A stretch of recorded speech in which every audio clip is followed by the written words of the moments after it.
Ashutosh was informed of the hit and drag crime. He knew about it all while. He plotted to mislead cops with fake information. He planted Deepak as the driver in this case. Ashutosh's bid to hide the truth busted by the cops. The car belonged to Ashutosh. Amit had asked for a car from Ashutosh, after which Amit was driving, but he was not supposed to. Ashutosh knew that Amit did not have a driving license. This is the precise reason why. Amit was driving the car at the time of this accident. After the accident, Amit informed Ashutosh and his brother Ankush that this had happened. Ashutosh and Amit's brother Ankush planned and introduced Deepak Khanna as the driver. Deepak has a driving license. The police was misled and the truth of this accident was hidden. Arvind continues to be with us. दीपक खन्ना का नाम आया था कि वो driving कर रहे थे कि उस समय वो एक्सीडेंट के साइट पर ही नहीं थे। अरविंद, इस तरीके से इस मैटर को कवर अप करने की कोशिश की गई क्योंकि जो ड्राइवर था अमित, उसके पास लाइसेंस नहीं था। जी बिल्कुल, कवर अप करने की कोशिश की गई और इसमें आशुतोष और अमित का जो भाई है अंकुश, वो भी शामिल था। पूरी प्लानिंग, ये सीसीटीवी दरअसल स्टैब्लिश यही करता है स्नेहा, जो इंडिया टुडे ने एक्सेस किया है, कि इसमें देखिए कि किस तरह से अक्यूज क्राइम को अंजाम देने के बाद आशुतोष के पास पहुंचते हैं और यहाँ से कवर अप की प्लानिंग शुरू होती है। अक्यूज आशुतोष से मिलते हैं, उसके बाद फिर अंकुश जो अमित का भाई है उससे मिलते हैं, उसके बाद बैठकर पूरी बातचीत की जाती है। उसके बाद जो पूरा क्राइम है वो अक्यूज आशुतोष को बताते हैं, अंकुश को बताते हैं। उसके बाद पूरी प्लानिंग होती है कि चूंकि अमित के पास लाइसेंस नहीं है, इस वजह से दीपक खन्ना को ही ड्राइवर बताया जाए और यही बताया जाएगा जब पुलिस अरेस्ट करती है कि दीपक खन्ना ही गाड़ी ड्राइव कर रहा था। तो कहीं ना कहीं कॉन्स्पिरेसी के थ्रू आउट इस पूरी प्लानिंग की गई। उसके बाद दिल्ली पुलिस को मिसलीड करने के लिए, इन्वेस्टिगेशन को मिसलीड करने के लिए ये बताया गया कि गाड़ी दीपक खन्ना ही चला रहा था, जबकि हकीकत ये था कि गाड़ी अमित ही चला रहा था। We have more news coming in. Let's go straight to that. This has got to do with the CCTV clinchers that India Today has access. Here's what happened 2 hours after the murder. Cover-up has been caught on camera. The accused hand over the car keys to Ashutosh. 6 accused Ashutosh spotted with others. Zero remorse. Ashutosh cover-up bid has been caught on camera. Himanshu now has more details with us, also joining us live right now. Himanshu, ये CCTV footage ये दिखाता है कि किस तरीके से आशुतोष, जिसकी गाड़ी थी ये to begin with the Baleno का, ये किस तरीके से प्लानिंग करता है बाकी अक्यूज के साथ इस पूरे घटना को कवर अप करने के लिए।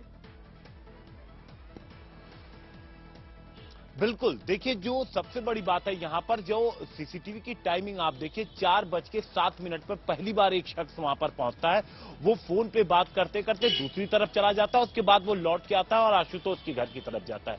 5 से 9 मिनट बाद आशुतोष के साथ वो वापस आता है। आशुतोष उस वक्त टी शर्ट में था स्नेहा, लेकिन शायद जब उसको समझ में आया कि सिर्फ कार कीज ही नहीं लेनी है, मामला कुछ और भी है, तो आशुतोष वापस लौट जाता है और फिर जैकेट पहन के वो वापस आता है। कुछ देर के बाद फिर यहां पर जो पुलिस की इन्वेस्टिगेशन है, पुलिस के मुताबिक यहां पर यह तय किया गया, एक्सीडेंट की बात जब बताई गई तो यह तय किया गया कि गाड़ी अमित को चाबी दी गई थी, गाड़ी अमित चला रहा है। यह बात पुलिस को नहीं पता लगनी चाहिए क्योंकि अमित के पास ड्राइविंग लाइसेंस नहीं है और साजिश के तहत यह बोला गया कि दीपक गाड़ी चला रहा था।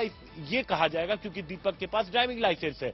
इस वक्त हम स्नेहा मौजूद भी हैं दीपक के घर के बाहर। आप देखिए जो सेकंड फ्लोर आप देख रही हैं, जो खिड़की बंद है, वही दीपक का घर है। मंगोलपुरी के इलाके में इस वक्त हम मौजूद हैं, दीपक के घर के बाहर मौजूद है, क्योंकि दीपक के साथ जो उसका भाई था वो भी रहता था, लेकिन यहां पर फिलहाल उसका भाई भी मौजूद नहीं है। हमने ढूंढने की कोशिश की, आसपास के लोगों से बात भी करने की कोशिश की और ये समझने की कोशिश की कि आखिर क्यों ये पूरा झूठ ये बोला गया।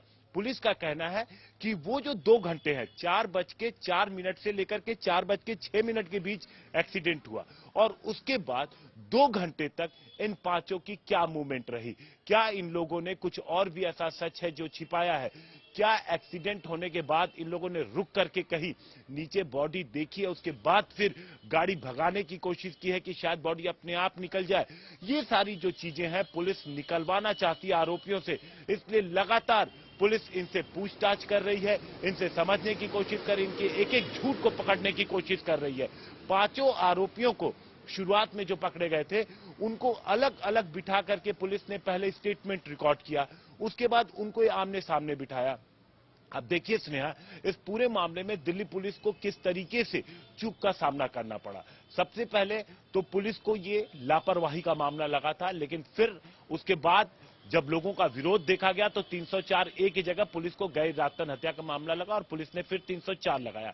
फिर पुलिस को यह पता लगता है कि गाड़ी दीपक चला रहा था, लेकिन उसके बाद जब इन्वेस्टिगेशन आगे बढ़ी तो पता लगा गाड़ी दीपक नहीं बल्कि अमित चला रहा था। यहां भी पुलिस को गुमराह किया गया और इसके बाद पुलिस को यह शुरू में लगा कि इन्हें बिल्कुल भी पता नहीं लगा था कि नीचे कोई फंसा है, अंजलि नीचे फंसी है। लेकिन जब इन्वेस्टिगेशन आगे बढ़ती है तो अब पुलिस को पूरा अंदाजा है कि नीचे इनको इस बात की जानकारी मिल गई थी।